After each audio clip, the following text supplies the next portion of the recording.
lost friends, lost family. I mean, you name it. Been there, done that. What's up, everyone? Shakiel Mahjouri here for CBS Sports, and you know who this is. He is the UFC's number 3 ranked featherweight contender, fighting Diego Lopes in the co-main event of UFC 303 on Saturday. This is gonna be extra, but I do it for you, T-City.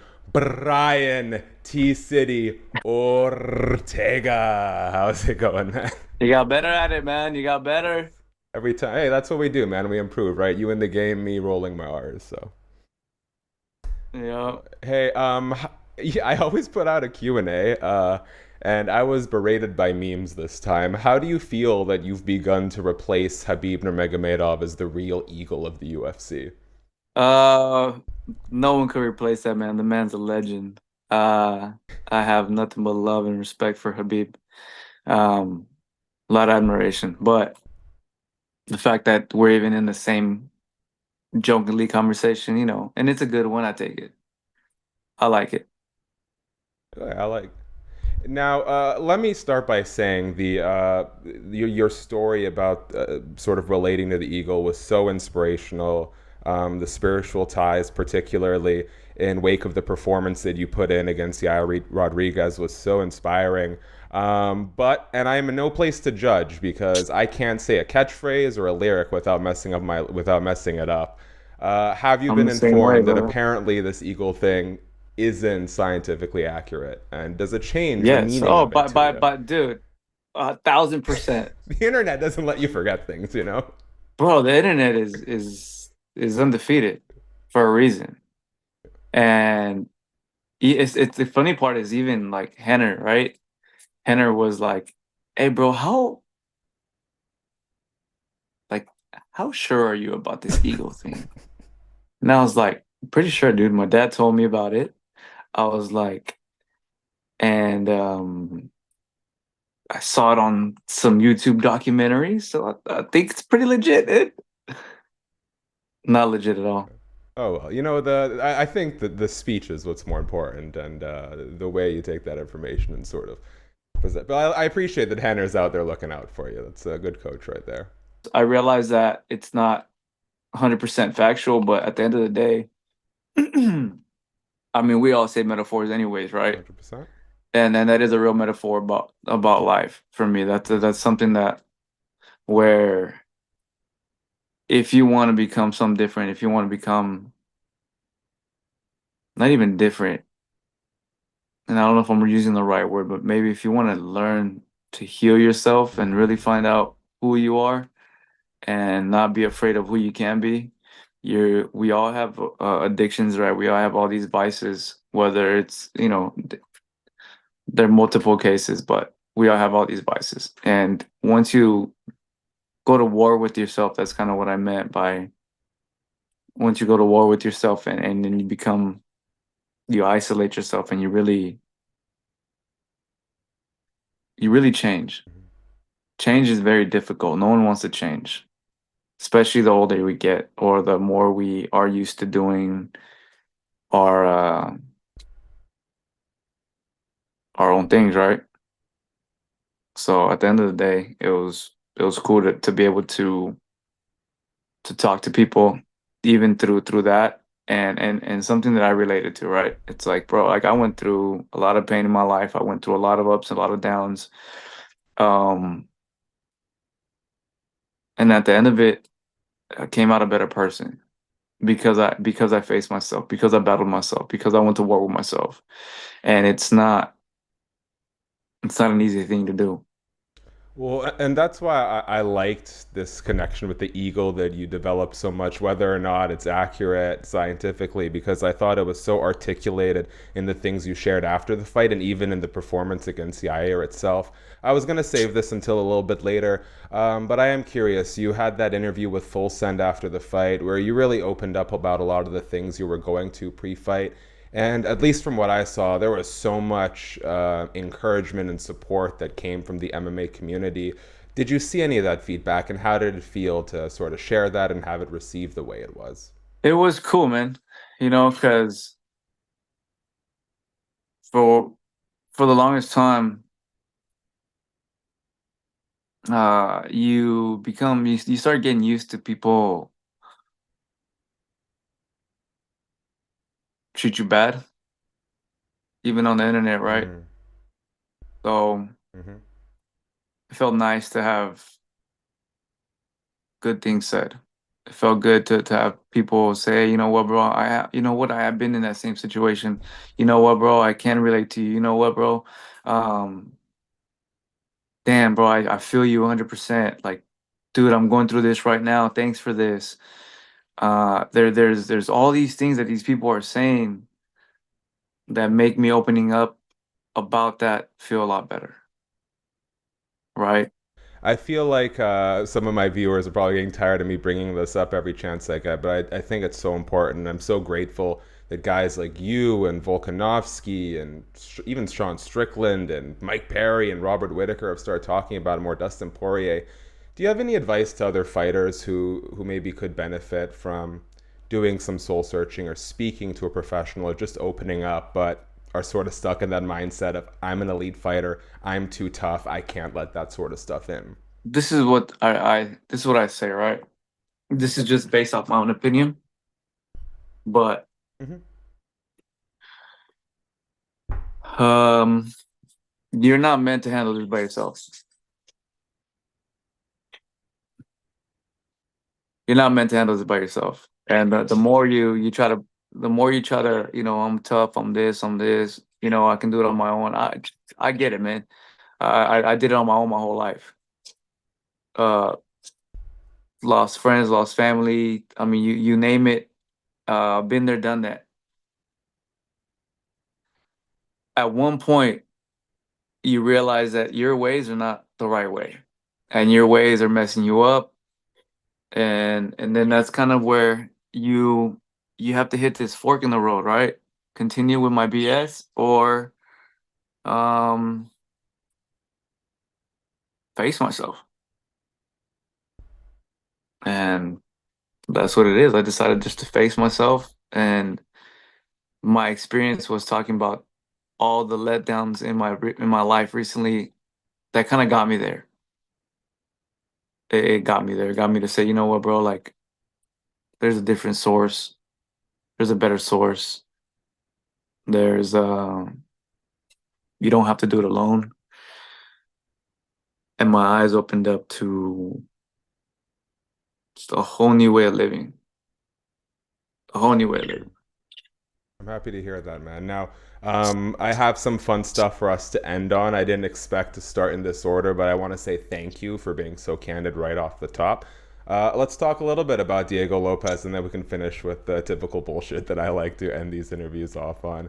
First, what did it take? When the UFC calls, obviously an amazing opportunity, co-main event of International Fight Week, but you're taking on a guy super dangerous, well-rounded like yourself, much farther back in the division.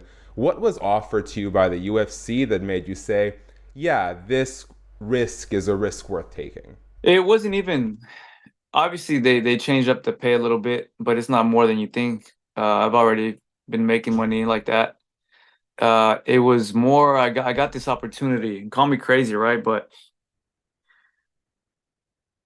again, right, being now where I'm at now, I did this man camp where I saw a lot of men change their life. Like everything that you were just talking about. Mm, Everything you just mentioned about all these men talking and this and going through pain and what's going on, what's bothering them. We had a whole man camp about that, which was 160 something people. We all did it, damn. and I brought my kids with me. We had fun. We it was just life changing, man. And then the guy told me, or the pastor told me, Pastor Jeremy, he was like, "Hey, dude, just so you know, my goal is to make this better, but we need to raise 100,000." And for some reason, that stuck in my head. And I was like, dude, I got to make it my mission to save all these men or to help these men get saved or just to help be something, help provide a place where I can do that for people. This fight popped up, but it's way more conversations. I wish I could. have the time, but it's more time and like nitpicking exactly like word for word how things happen, how I went about, like talk Yeah. about this thing what was supposed to happen, it was supposed to happen. So really, I felt God called me to do this, to fight. And then when I went, after the fight, I helped these men out. That's it. That's it. I'm fighting and I'm gonna get a paycheck and 100,000 is gonna go straight to the church and we're gonna build this man camp and next year I'm gonna have a lot of men, uh hopefully double the amount of people that were there. Double, triple the amount of people. Maybe you come, who knows? Like it just anyone comes. But that's the goal, man. That's the goal. Be a fisherman of men. So that yeah. This could just be yes or no answer. Sorry, I just don't want. I know you probably got other obligations. Just yes or no. How familiar are you with Diego Lopez's game? I'm not too familiar with it. I'm I mean I understand that he's dangerous everywhere because he likes to go get it. Mhm. But as in terms of me sitting down and watching fight by fight and this by this, it's I haven't. When you're taking on a guy who is considered both a dynamic striking threat and a dynamic submission threat like yourself, what about that prospect as a competitor excites you most? The fact that it's going to be a war all around, it's going to be a interesting chess piece all around, right? If a guy is not beatable on the feet or on the ground, or if he's a problem everywhere, that means that's a great fight. That means that's a great chess piece or a chess match, right? And that excites me. He's someone who's tough. He's a go-getter. He'll go for it at any time, any point with anyone on 2 weeks' notice, even against me. Like the guy is tough, man. I give him a lot of credit. So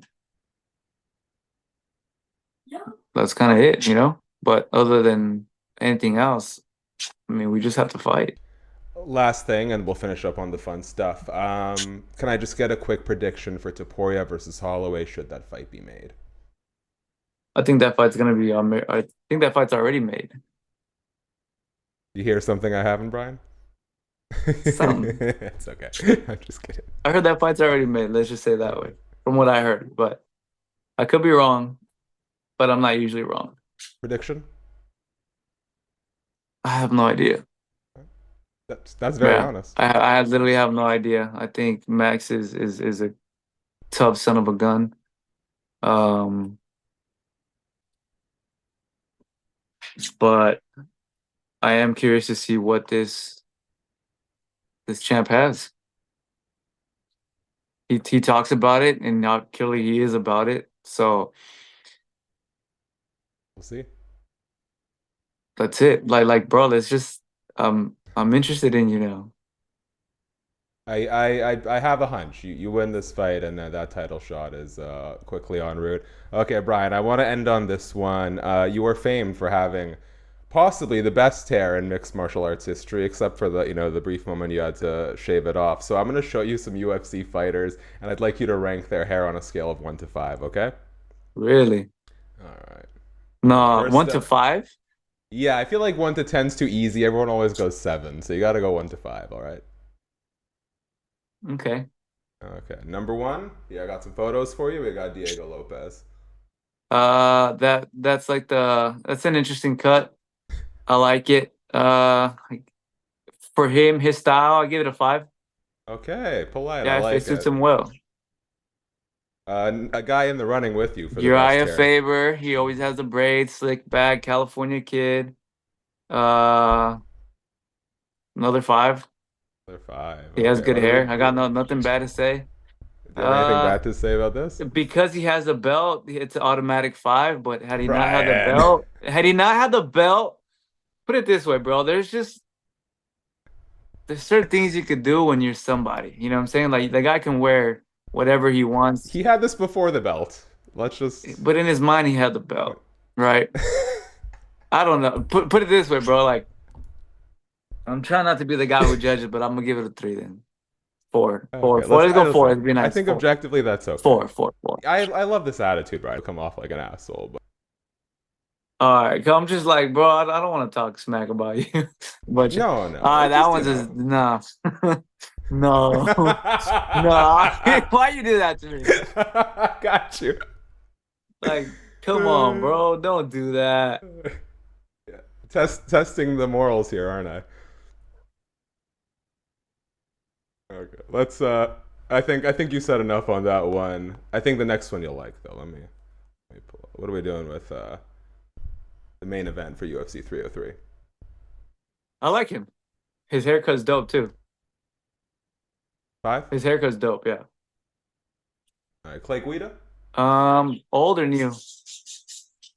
Old. No, old or new haircut. Old haircut. I like it. What's going on in the background there, Brian? Me and my friend are fighting Wait, you playing a video game right now? a little bit. Wait, what are you playing? Fortnite. You know what? You know what? I respect Look, that way look, too look, look, much. look, look, look, look, watch. Hey, Switch. I'm gonna switch it real quick. please switch. How do I switch? How do I switch? I I, respect this I move so just much. revived them right now. Hey, what? How many players are left? Uh, 13 players left. 13. Okay, Brian. First But of all, but this but is but really but, impressive. but I'm not like I've been dying the whole time and I've been letting the homie just pick me up. Okay, this is very impressive multitasking. I could not dare get in the way of some gaming pre-fight, so we're gonna wrap it there. Last words so very quickly for me, guys. Thanks so much for checking out the video. Please subscribe, tap the bell, thumbs up.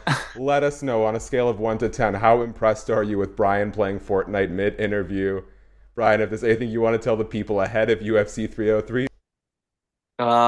Just no, man. Thank you for having me on, and that's it, bro. I'm thankful to be here, and this is fun, man. Like I said, I live a life worth living, one that's fun, play it by your rules, and that's it.